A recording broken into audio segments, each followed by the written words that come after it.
여랑야랑 이동훈 기자와 함께합니다. 첫 번째 주제 보여주시죠. 네. 2라운드 누구 얘기일까요?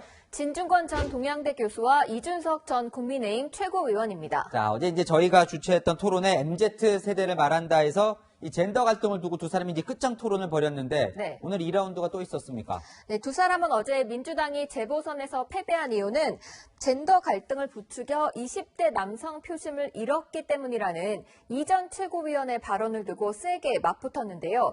오늘도 진 전 교수는 난 말도 안 되는 소리를 들으면 그냥 짜증이 난다고 했고요. 이 전 최고위원은 진 전 교수를 헤비 페북커, 즉 SNS 많이 하는 사람이라고 비꼬았습니다. 자, 어제 이제 이 전 최고위원은 그러니까 이 현 정부가 젠더 프레임이라고 하죠. 이제 여성과 남성을 나누는 그거의 대표적인 사례로 강남역 사건을 들더라고요. 네, 2016년 일인데요. 당시 20대 여성이 강남역에서 30대 남성의 흉기에 수차례 찔려 살해당한 사건이 벌어졌습니다. 많은 여성들이 시위에 참여하면서 젠더 갈등으로까지 번졌고요.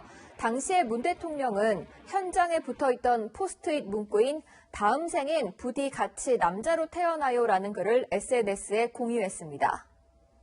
문재인 정부 들어가지고 새로 등장한 단어들과 구호들이 있어요. 강남역 시위라든지 단순한 형사 사건들에 대해 가지고 여자라 죽었다라는 프레임 붙여가지고 젠더 이슈가 이대남이 국민의힘을 찍었다라는 분석을 낸 데는 하나도 없고 내가 아는 한 그런 주장을 하는 유일한 분은 이준석 씨예요.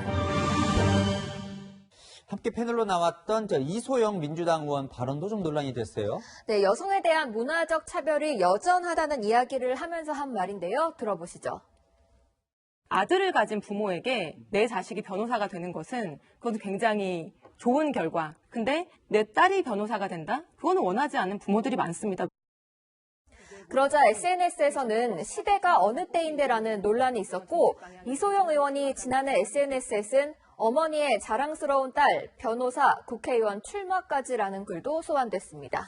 네, 다음 주제 보겠습니다. 네. 자, 이게 흔치 않은 제명인데요. 대통령 모욕죄. 네. 기소가 실제 될 것 같다고요. 네, 한 30대 남성이 2년 전 대통령을 비하하는 내용의 전단을 국회 근처에서 살포해서 모욕죄 혐의로 기소될 위기에 처했습니다.